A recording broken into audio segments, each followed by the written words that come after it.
It is hard not to talk about Aston Villa as runners in the race for the title. 10 wins in their last 11 Premier League games. Next up, Manchester United at Villa Park as well. Fresh from their 8-goal thriller against Bournemouth.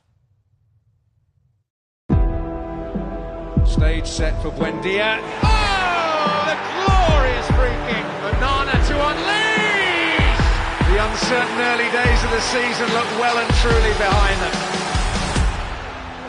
Harry Maguire! Manchester United prize the lead back at Anfield again. This isn't just a win, this is a big scalp. Rodgers for the lead from behind. Vermo's in. Boubacar Kamara, what a hit. Brilliant strike from the edge. Onana got to that one. The turnaround is complete. It's Dalot. Aston Villa formidable and dreaming of Champions League football again. Ruben Amorim seems to be turning things around. Is this to be the night where they make their move up the Premier League table? So it could be a cracking game, this one. Unai Emery spoke about the need to continue to be consistent. Always we are ready to work better and more to improve things. And we are speaking about our demands. Our demands is try to analyze each match deeply, and even winning, playing and performing well collectively and individually, we can get better. And this is our demand. And of course, how we can be consistent is our priority.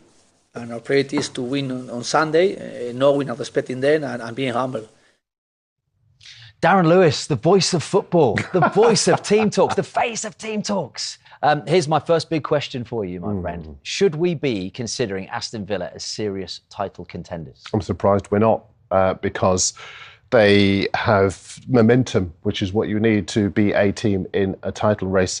They've got a manager who is used to dealing with the big occasion, with teams that are underrated, clubs that are underrated. Think about what he did with Villarreal. Think about what he did with Sevilla, winning the old UEFA Cup, which we now call the Europa League.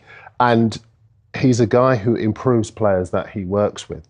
And when you look at Villa, when you look at what they did in the cup competitions last season, when you look at where he picked them up from as well, near the relegation zone, outside the relegation zone on goal difference, undefeated at home since the end of August, 10 wins from their last 11 in the Premier League, 9 wins in a row in all competitions.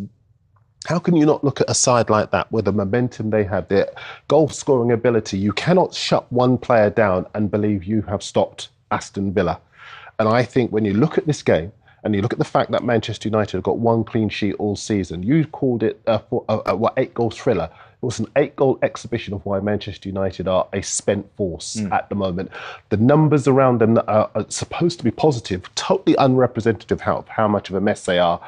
They are the complete opposite to Aston Villa. So are they in the race, Glenn? I mean, here's another question. Has the race even started after 16 games? Yeah, I think that's more the question. What I would say is that they're in the conversation, and it's kind of the face off at the minute before the title race begins. But when I look at what Emery's done, it's super impressive. Brought a couple of on-loan stars in towards the end of last season, and they left, Asensio and Rashford, obviously. And I feel as though over the summer there wasn't much squad churn. There was a bit of worry. Maybe things had gone stagnant at Aston Villa. The first 5 games suggested that.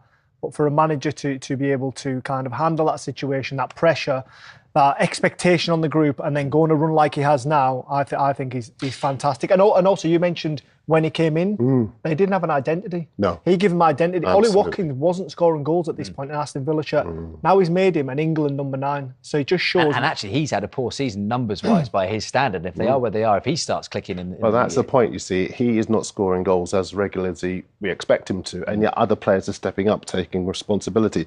Emery has solved the defensive problems that they've had, because at the start of the season they couldn't basically keep clean sheets, but now they are imposing themselves on the opposition sides. But I want to make a more general point, because you know, I work in an industry that shapes opinion, and very often a big part of the reason why you would ask a question is because we are used to the superpowers contesting the title. Arsenal, Liverpool, City, the clubs with the cash. And we're not used to someone coming up on the rail. So when a Leicester does it, we think, oh my gosh, or an Aston Villa, which is a mid-ranking side. Everybody knows the history of Aston Villa. And I think we need to condition ourselves into not assuming it's always going to be the clubs. They've still spent 50 million on Onana, Watkins. Over the years. Yeah, but in relative terms, their spending is nowhere near. And if you think about the summer, they had to sacrifice players. They couldn't go into the market. Jacob Ramsey going to Newcastle. Exactly.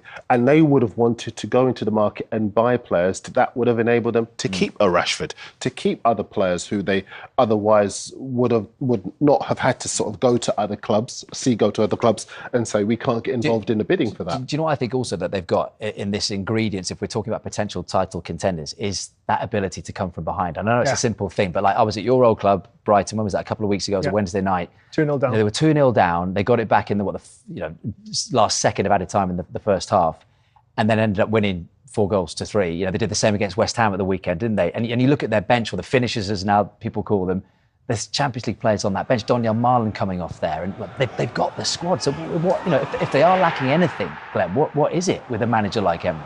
Well, I think what he says is consistency. He doesn't want to go in behind in games. He does build character and he builds togetherness without doubt in a squad. But when I look at Aston Villa, what I really like is that they had kind of a streamlined attack a couple of years ago with Duran and Watkins. And when one wasn't firing, the other one was firing. And when one was playing, the other one was putting pressure on to start games. I feel as though they're getting back to that now with Marlon and Watkins. And then obviously we've just shown Morgan Rogers there, and what a super the West Ham. talent. By the way, it's 15 points from losing positions, which is a good thing. Which is a good thing, but it's also a bad thing when you're talking about title contenders. You want to be controlling games more, and I think I was really interested to hear what Unai Emery said there about being humble, because when they're getting a lot of plaudits at the minute, we talk about the last 10 games and what they've done, and are they in a title race? Well, now is what matters.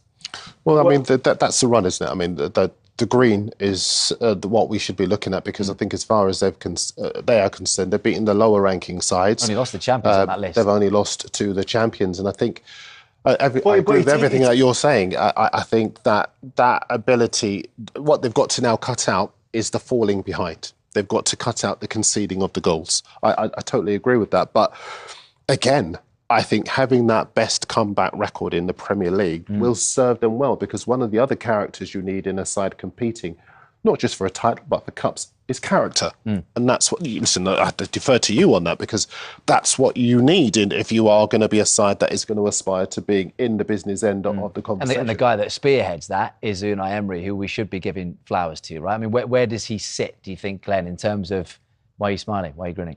Because I'm looking forward to the question. Well, no, you know where I'm going with this. I think, for example, if in a completely another world that Unai Emery left Aston Villa, there would be clubs, would there not, of the size of Real Madrid and Barcelona and Manchester United potentially down the road. I mean, look at the job he's done. That Darren touched on it about 5 minutes or so ago. Steven Gerrard came in after Dean Smith, and the club was at a pretty low ebb at that stage. Look at what he's picked up, the pieces that he's picked up, and where he has taken them to in the Champions League, the squad that he's assembled. And here we are 3 years later, now talking about them as contenders, quite rightly. I think he's been regarded as an elite manager in European football, without doubt. When you mention the names you mentioned there, the top clubs, I definitely think there will be a lot of interest when Unai Emery does decide to leave Aston Villa. Listen, he had a little spell at Arsenal, didn't he? And that was kind of his first chance at a big Premier League club, and it didn't quite go to plan. Listen, I don't think that kind of it coincided with money being at Arsenal. There was the building of the Emirates just off the back of that. So and he was the man after the man, wasn't he? He was the man after the man, and it wasn't a great time to take that appointment. So I think a lot of people disregarded him from that, even though he got them to a European final. Whereas now, I feel as though he's re-established himself, rebuilt his career. And so to interrupt you there, and he was made a bit of a joke figure, let's face it, so unfairly, because of his use of the English language. And the irony of that is he's a guy who is multilingual. You know, this is a highly intelligent guy, very skilled. He's worked in lots of different countries because he has that skill set. So the idea that you would deride him for his linguistic skills is laughable. I think the interesting thing about the graphic we just saw is that if you take out PSG, Sevilla and Villarreal were both underrated sides. Villarreal in particular, they were a side with made up of players that other Premier League clubs didn't want. And yet he was able to achieve success with them. And if you look at Aston Villa, they're clearly not a side of cast-offs, but they are an underrated side. And I think he likes it best when he is in charge of a side that doesn't have that much expectation. Unfortunately, when you do it at sides like that, that's when the big guys come knocking. And I think personally now he's primed for a top job. After that stint at Arsenal, after what he's done in the interim, and we can see what he's won, I feel now... Can I ask you though, Glenn, would you think he would want to go to a top club? And second of all, what does constitute a top job? Because he can do what he likes at Aston Villa. They know what they have, so he gives him. They give him that freedom. If you go to a top club, he didn't have much they don't necessarily players this summer. Well, no, that was because of their financial constraints. It was nothing to do with him wanting a player and them saying you can't have it. It was basically you can have. Is it better to be at a club where you're going to play every week, or a club where you've got competition? Is it better to be a manager where you can do what you like, or go to a club where, you've got constraints? You can't go and get that player. There's a committee, there's a chief scout, there's a tech director. There's all these people who say, no, we don't want that player. We want to get this higher caliber player. I think any professional, whether it's a player or a manager in the game, wants to manage or play at the highest level they can. And whether that's a Real Madrid, whether that's a Manchester United, bringing them back to fruition, I think that is the key of being able to put yourself at that elite stature of winning the highest trophies, the biggest trophies, and managing without constraint. Yeah, he does a brilliant job for Aston Villa, but I suppose the big question mark is what could he do with an infinite amount of funds? And do you know what I mean? Like, being able to go out the transfer market, get who he wants, build his own team effectively. And that is always the draw. I'm a romantic. I would love Aston Villa from start. Well, this is what I want to ask you very quickly, literally one-word answers on this. So fast forward another 16 games.